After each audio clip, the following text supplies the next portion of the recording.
Indian institute of year disease and Indian institute of yoga and naturopathy की तरफ से हार्दिक शुभकामनाएं। आज हम अपनी इम्यून पावर को खोते चले जा रहे हैं। हमको समझना होगा कि हम डाइट से अपनी इम्यून पावर को कैसे बढ़ा सकते हैं, कैसे हम इस लॉकडाउन पीरियड में अपने आप को सुरक्षित रख सकते हैं। आहार से रोग प्रतिरोधक क्षमता को हम किसी भी संक्रमण से बचा सकते हैं। आयुर्वेद के अनुसार डाइट से ही हम 95% नॉन कम्युनिकेबल डिसीजेस को और 100% कम्युनिकेबल डिसीजेस से बच सकते हैं। रोग होता ही कब है? जब हमारी रोग प्रतिरोधक क्षमता कम हो जाती है।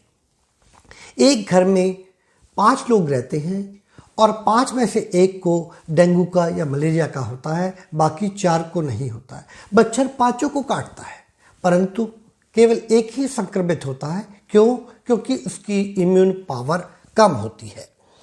तो हम किसी भी बुखार को, दर्द को, अपनी काइनेटिक एनर्जी जिसको हम वात रोग भी कहते हैं, उसके कंट्रोल करके, उसको ऑप्टिमाइज करके हम इसको संचालित कर सकते हैं। अब बात आई आहार की। आहार में हमें क्या लेना चाहिए? देखिए, जो खाद्य पदार्थ हमें लाभ पहुंचाते हैं उनमें सर्वश्रेष्ठ है पालक, पत्ता गोभी, सलाद पत्ता, चुकंदर, अदरक, लहसुन, खट्टे रसीले पदार्थ जैसे संतरा, नींबू, अनानास, अनार और हाँ, आजकल मौसम आ गया है तरबूज का। तरबूज बहुत लाभकारी है। साथ साथ हम समुचित मात्रा में नट्स जो है, सीड जो है, बादाम है, अखरोट है, उनका सेवन करके अपनी इम्यून पावर को हम बढ़ा सकते हैं।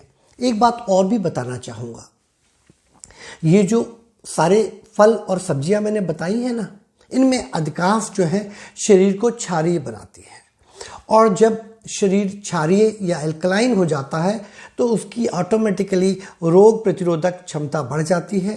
ये भी कहा जाता है कि एल्कलाइन बॉडी में कैंसर नहीं होता है, एल्कलाइन बॉडी में ब्लड शुगर कंट्रोल हो जाता है, और एल्कलाइन बॉडी में डायबिटिक कॉम्प्लिकेशन भी नहीं होते हैं। भारत सरकार के अनुसार, आयुष मंत्रालय के अनुसार अंकुरित को उन्होंने अमृताहार में रखा है, यानी कि अंकुरित लेने से शरीर क्षारीय होता है, रोग प्रतिरोधक क्षमता बढ़ती है। मैं मूंग के अंकुरित को सर्वाधिक पसंद करता हूँ। मूंग का जो है अंकुरित, वो इम्यून पावर के साथ साथ हमारे वात विकारों को भी शांत करता है। इसकी वजह से हमारी जो कैटाबॉलिक एक्टिविटी है बॉडी की, वो कम हो जाती है। अब हम एक बात की और बात करना चाहेंगे, वो है शहद। हमारे देसी पद्धति में, आयुर्वेद में शहद को बहुत श्रेष्ठ माना गया है। ये अद्भुत पदार्थ है। इसमें बहुत ज़्यादा एंटीऑक्सीडेंट होते हैं। इसमें नाइट्रिक ऑक्साइड की मात्रा भी होती है। ये हर प्रकार के रोग से लड़ने की क्षमता को बढ़ाता है। अब हम बात करना चाहेंगे प्राणायाम की। शरीर में जब रोग होता है, विशेष रूप से जब रेस्पिरेटरी ट्रैक्ट का इलनेस होती है, उसको प्राणायाम, विशेष रूप से भ्रामरी प्राणायाम से लाभ पहुंचाया जा सकता है।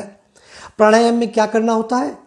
प्राणायाम में दीर्घ काल तक श्वास को साइकिल को करना आता है, यानी कि आपका एक ब्रेथ साइकिल दीर्घ काल तक होना चाहिए, और उसमें जो सर्वाधिक समय आप देंगे वो रेचक को देंगे, एक्सलेशन को देंगे।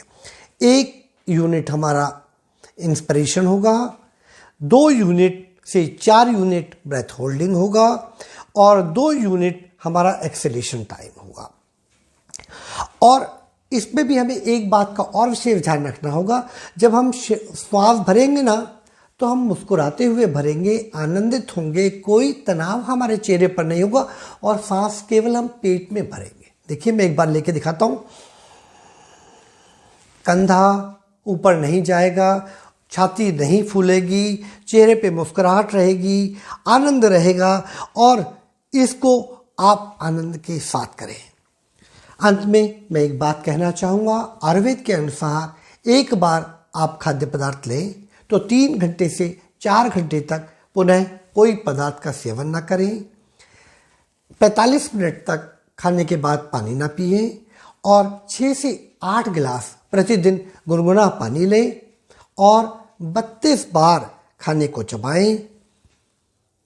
इस प्रकार आप निरोग रहें, प्रगति करें, स्वयं, परिवार, समाज, राष्ट्र को उत्कृष्ट स्थिति में ले जाएं। हाँ, एक बात अवश्य कहना चाहूँगा, किसी भी संक्रमण से बचना आवश्यक है। आप अगर पहलवान नहीं हैं तो क्या कबड्डी के मैदान में या कुश्ती के मैदान में जाना आवश्यक है? नहीं। अपना बचाव स्वयं करना सीखिए। कोरोना वायरस के लिए सोशल डिस्टेंसिंग बताई गई है, उसका पूरा पालन कीजिए और निरोग रहिए। अगर कोई भी लक्षण आपको दिखाई दे तो चिकित्सक से परामर्श लें। धन्यवाद। अगर मेरी वीडियो आपको पसंद आई है और आप मेरी दूसरी वीडियो भी देखना चाहते हैं तो काइंडली सब्सक्राइब करें। Thank you.